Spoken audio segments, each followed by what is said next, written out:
Halo, apa kabar semuanya? Semoga kalian semua sehat. Kali ini si Braya akan menceritakan sebuah alur cerita film berjudul Man on Fire. Bercerita tentang seorang mantan pasukan khusus yang berusaha memberantas para penculik di Meksiko sampai ke akar-akarnya. Oke, tidak usah berlama-lama bagaimana alur ceritanya, mari kita saksikan sampai selesai.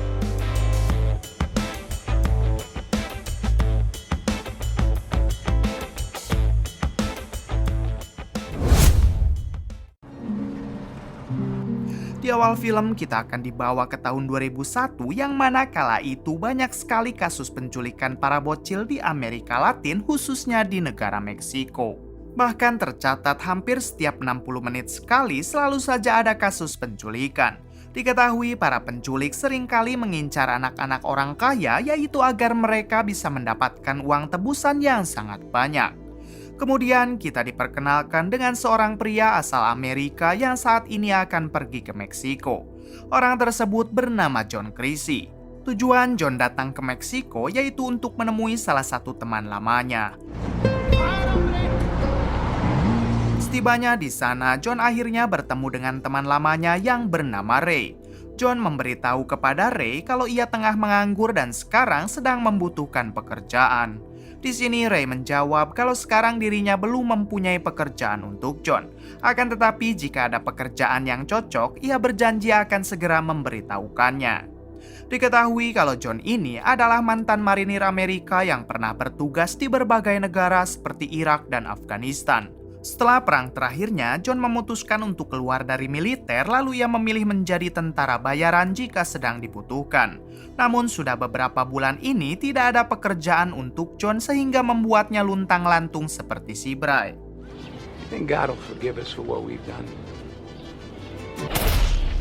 Adegan berpindah ke seorang pengusaha kaya raya asal Meksiko bernama Ramos. Kala itu Ramos sedang mengobrol bersama pengacara pribadinya membahas tentang penculikan yang marak terjadi di Meksiko. Di sini Ramos ternyata juga takut kalau putri semata wayangnya akan menjadi target dari para penculik. Pada akhirnya Ramos meminta si pengacara untuk mencarikan orang yang bisa menjaga putrinya mengingat putri Ramos masih berusia 8 tahun.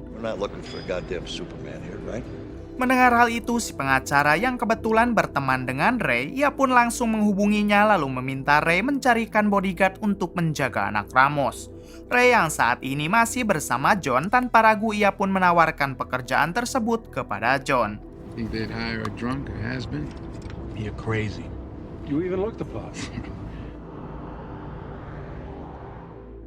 Singkat cerita, sekarang John sudah bersama Ramos di dalam mobil yang sama. Ketika Ramos membaca berkas milik John, ia pun cukup terkejut setelah mengetahui kalau John adalah mantan marinir Amerika yang pernah aktif selama 16 tahun. Ditambah John juga sudah banyak sekali memberantas para teroris selama John menjadi militer. Pada akhirnya, tanpa pikir panjang, Ramos pun akan menerima John menjadi bodyguard untuk putrinya. Kemudian Ramos membawa John ke rumah untuk dikenalkan kepada keluarga Ramos. Setibanya di rumah, Ramos pun segera mengenalkan John kepada istri Ramos yang bernama Desi. Desi tampak langsung percaya kepada John, apalagi Desi sama-sama berasal dari Amerika. Kemudian Desi memanggil putrinya yang diketahui bernama Pita. Setelah mereka berkenalan, Desi menyuruh Pita untuk mengantarkan John ke kamar yang sudah disediakan. Diberitahu kalau mulai saat ini John akan tinggal di rumah mereka selama John menjalankan pekerjaannya.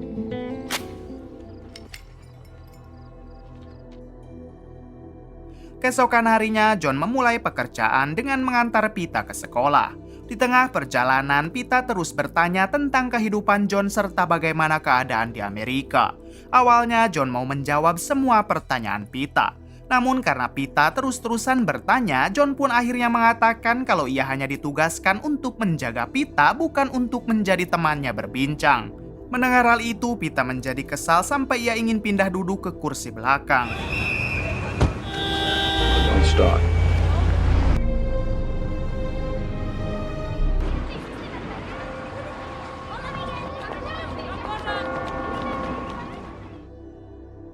Malam harinya terlihat John yang tampak gelisah ketika teringat akan masa lalunya. Ternyata selama ini John mengalami depresi akibat kejadian di masa lalu yang mana John pernah menghabisi ratusan orang ketika John masih di militer. Rupanya John selalu takut kalau Tuhan tidak akan pernah mengampuni dosa-dosanya. John yang sudah tidak tahan lagi, ia malah berniat akan menghabisi dirinya sendiri sebagai bentuk penebusan dosanya di masa lalu. Namun ketika pistol itu akan ditembakkan, tiba-tiba pelurunya macet yang membuat John akhirnya selamat. Kemudian John langsung menghubungi sahabatnya yaitu Ray. John mengatakan kalau ia baru saja memakai pistolnya, namun entah mengapa pistol tersebut tidak berfungsi. Ray menjelaskan kalau semua itu dari pelurunya karena peluru memang tidak pernah berbohong. Jika peluru berhasil ditembakkan, maka orang itu memang ditakdirkan harus koat. Akan tetapi jika peluru itu gagal ditembakkan, maka orang tersebut memang belum seharusnya mati. Di waktu yang sama, ternyata Pita sedang memperhatikan John di balik jendela. Hingga pada akhirnya John berpikir kalau yang menyebabkan dirinya masih selamat adalah Pita. Karena sekarang John sedang dipercaya oleh Tuhan untuk menjaga Pita. Keesokan harinya saat John mengantar lagi Pita ke sekolah, terlihat ada satu mobil yang nampak terus mengikuti mobil mereka. Dengan sigap, John pun langsung mencatat plat nomor mobil tersebut untuk berjaga-jaga.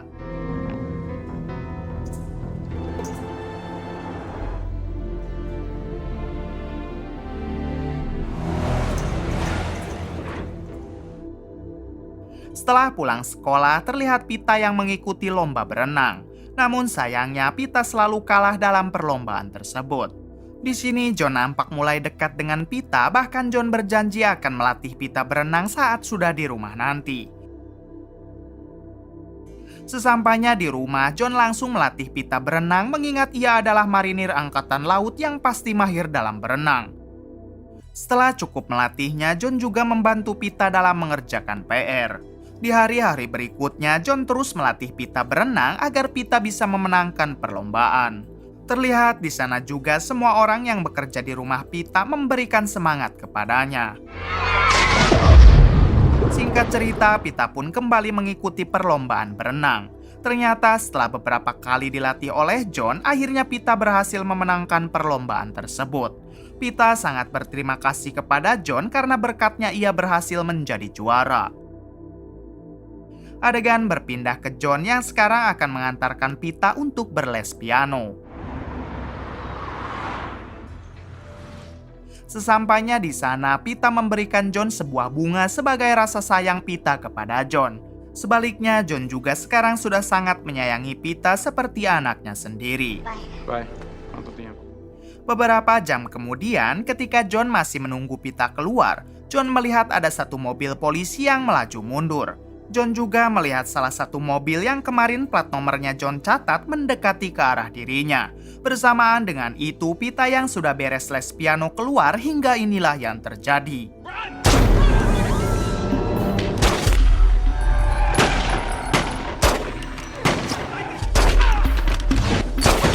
Ternyata orang-orang ini adalah komplotan penjahat yang berniat menculik Pita dengan dibantu para polisi korup. Terlihat John mampu melumpuhkan sebagian penculik termasuk kedua polisi korup tersebut. Namun sayangnya John juga harus ikut tertembak yang membuatnya langsung tersungkur. Pita yang melihat John tersungkur, ia malah mendekat hingga pada akhirnya Pita berhasil dibawa pergi oleh para penculik yang masih tersisa. Beberapa hari kemudian memperlihatkan John yang kini sedang dirawat di sebuah rumah sakit hewan. Ternyata yang membawa John ke sana adalah Ray, yaitu sahabat baik John. Ray membawanya ke sana karena ia takut kalau John akan ditahan oleh pihak berwajib karena telah menghabisi kedua polisi korup. Tak lama kemudian, John didatangi seorang pria bernama Miguel yang merupakan seorang intelijen Meksiko. Di sini Miguel mengatakan kalau John tidak akan ditangkap asalkan John mau membantunya mengungkap kasus penculikan yang selama ini marak terjadi. Ternyata Miguel sudah tahu kalau sebagian polisi selalu ikut terlibat dalam setiap penculikan. Kemudian Miguel menjelaskan kalau para polisi korup itu terikat dalam satu kelompok yang disebut La Hermandad. La Hermandad sendiri yaitu sebuah kelompok yang di dalamnya adalah tempat para polisi dan pejabat korup yang sering melakukan kriminal di Meksiko. Adegan berpindah ke rumah Ramos atau ayahnya Pita. Terlihat di rumahnya sudah banyak sekali polisi yang akan membantu Ramos menemukan Pita. Tak lama kemudian, ketua penculik menghubungi Ramos dan langsung meminta uang tebusan sebanyak 10 juta dolar. Percakapan Ramos dan si penculik langsung direkam oleh kepolisian yang kebetulan masih berada di rumah Ramos. Di sini si penculik meminta Ramos agar secepatnya mengirim uang itu ke lokasi yang sudah si penculik berikan. Jika Ramos berani membohongi atau melawan perintahnya, maka dipastikan Pita tidak akan selamat. Mendengar hal itu, tanpa pikir panjang, Ramos memerintahkan anak buahnya untuk mengirim uang itu ke lokasi tersebut. Ramos juga meminta para polisi untuk tidak ikut campur karena yang terpenting baginya adalah Pita bisa selamat. Okay, the money, 10 million US, will be divided. Namun ketika transaksi sedang berlangsung, tiba-tiba kelompok si penculik diserang oleh satu kelompok yang tak dikenal. Di insiden ini, adik bungsu dari si ketua penculik harus meregang nyawa akibat serangan tersebut. Setelah kejadian itu, si penculik kembali menghubungi Ramos karena merasa ia telah ditipu oleh Ramos. Si penculik mengatakan sebagai pengganti adiknya yang tewas karena penyerangan tadi, ia terpaksa akan menghabisi Pita saat ini juga. Mendengar hal tersebut, Desi, istri Ramos, merebut ponselnya dan mencoba melakukan negosiasi lagi dengan si penculik. Namun si penculik bersikeras kalau dirinya akan menghabisi Pita sebagai pengganti adiknya yang telah tewas.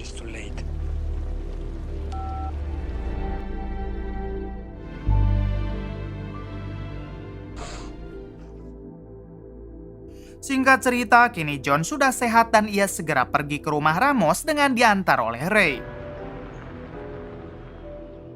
Sesampainya di sana, John langsung masuk ke kamar Pita. John nampak sangat rindu kepada Pita karena kita tahu John sudah menganggap Pita sebagai anaknya sendiri. Tak lama datanglah Desi, ibunya Pita, yang langsung bertanya sedang apa John di sini. John menjawab kalau ia sedang merindukan Pita. Desi mengatakan kalau Pita sekarang sudah dihabisi oleh para penculik.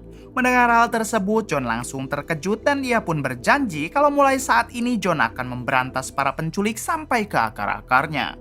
Langkah pertama yang John lakukan yaitu membeli perlengkapan senjata.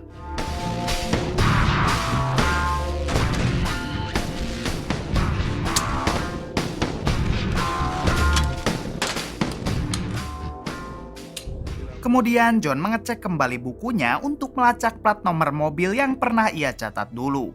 Setelah berhasil melacaknya, dengan cepat John langsung mendatangi orang tersebut sambil menodongkan senjata. Ternyata orang ini adalah salah satu polisi korup dari anggota kelompok Leher Mandan. Di sini John memaksa orang itu untuk pergi ke tempat sepi lalu mulai melakukan interogasi. Pada awalnya polisi itu tidak mau memberikan informasi apapun kepada John.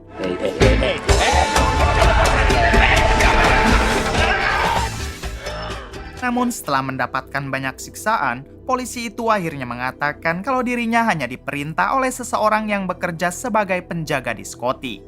Setelah mendapatkan informasi tersebut, inilah yang dilakukan John.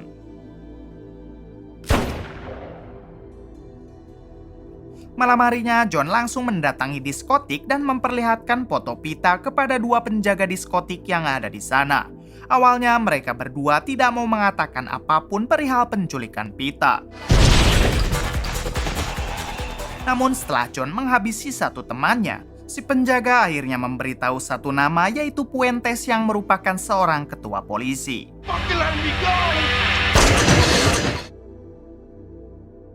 Keesokan harinya, John mendatangi sebuah toko yang berada di dekat kantor polisi.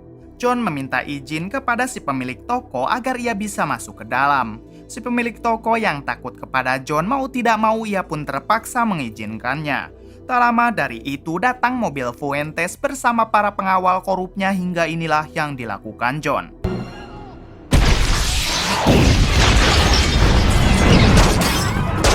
Setelah mobil Puentes dan para pengawalnya hangus, John langsung mendekati mobil Puentes lalu membawa Puentes pergi untuk diinterogasi. Terlihat John membawa Puentes ke kolong jembatan, kemudian interogasi pun berlangsung. Di sini Puentes mencoba menggertak John dengan mengatakan kalau dirinya adalah presiden Leher Mandan, sehingga John pasti akan diburu oleh semua anggota Leher Mandan. John yang merasa tidak takut sedikit pun, ia menjawab kalau John sudah memasangkan bom yang akan membuat Puentes koat. Takut akan ancaman dari John, Puentes akhirnya mau mengatakan tentang keterlibatannya dalam kasus penculikan Pita. Ternyata Puentes awalnya bersekongkol dengan pengacara Ramos untuk mendapatkan uang tebusan $10 juta dari hasil penculikan Pita. Lalu si pengacara menyewa para penculik agar menjalankan aksinya. Akan tetapi Puentes yang tidak mau uangnya dibagi rata, diam-diam ia pun mengirim pasukan untuk menyerang para penculik saat sedang bertransaksi. Kita tahu dalam penyerangan tersebut membuat adik dari ketua si penculik harus tewas. Kemudian John bertanya siapakah para penculik itu. Puentes menjawab kalau pengacara Ramos lebih tahu akan hal tersebut. Setelah mengetahui itu, John pun akhirnya pergi lalu kemudian... Singkat cerita, John mendatangi kediaman pengacara Ramos. Namun saat di dalam, John dibuat terkejut karena si pengacara ternyata sudah koat. Kemudian John memasuki ruangan kerja si pengacara untuk mencari petunjuk. Di sini John menemukan rekening koran dengan transaksi yang di dalamnya tercantum nama Ramos, yaitu ayahnya Pita. Akhirnya John sadar kalau Ramos juga ikut terlibat dalam penculikan putrinya sendiri. Setelah itu John mendatangi rumah Ramos dan langsung mendesak Ramos agar menceritakan apa yang sebenarnya terjadi. I'll snatch the life right out of him. What are you talking about? He knows what I'm talking about. $2.5 million. No, you have a wife. You tell me what happened. Ramos yang saat ini merasa bersalah, akhirnya ia pun mau menceritakan semuanya.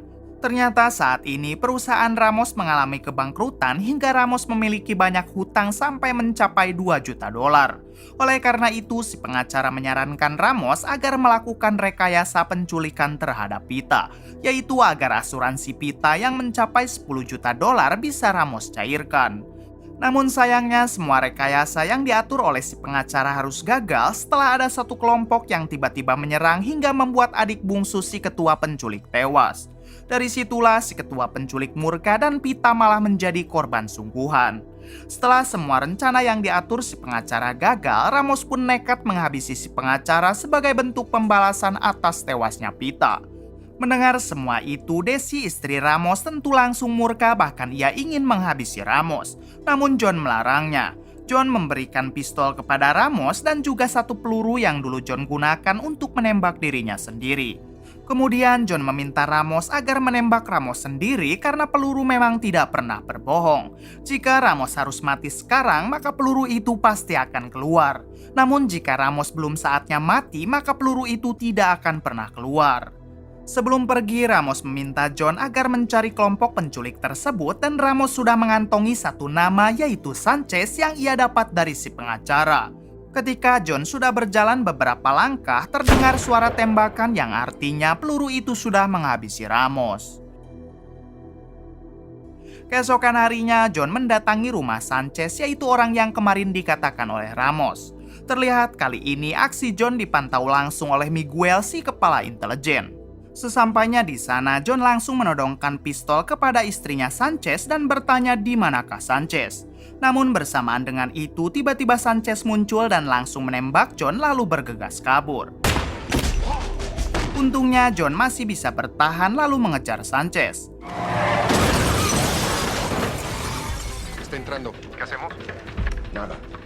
Pada akhirnya John berhasil menangkap Sanchez lalu membawanya lagi ke rumah untuk diinterogasi.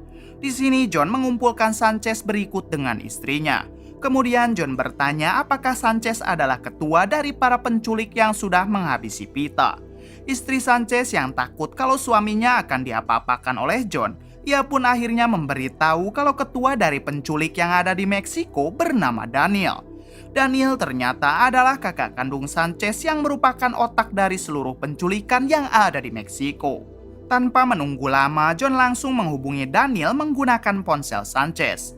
Ketika sudah tersambung, John mengatakan kalau dirinya sedang menyandra Sanchez serta istrinya yang terlihat sedang mengandung. Di sini Daniel mencoba menawarkan beberapa uang kepada John asalkan John mau melepaskan adiknya. Namun John tentu menolak karena yang ia inginkan sekarang adalah kematian Daniel. Apalagi Daniel orang yang telah menghabisi Pita. Mendengar nama Pita, Daniel mengatakan kalau Pita belum mati karena tidak ada untungnya menghabisi seorang bocil. Meskipun adik bungsu Daniel tewas saat sedang bertransaksi. Ternyata Daniel selama ini hanya membohongi Ramos dengan berpura-pura sudah menghabisi Pita. Kemudian Daniel mengajak John untuk melakukan pertukaran dengan nyawa John sendiri. Daniel akan mengembalikan Pita, namun John harus ikut dengan Daniel. John yang sekarang hanya menginginkan Pita selamat, ia pun akhirnya setuju.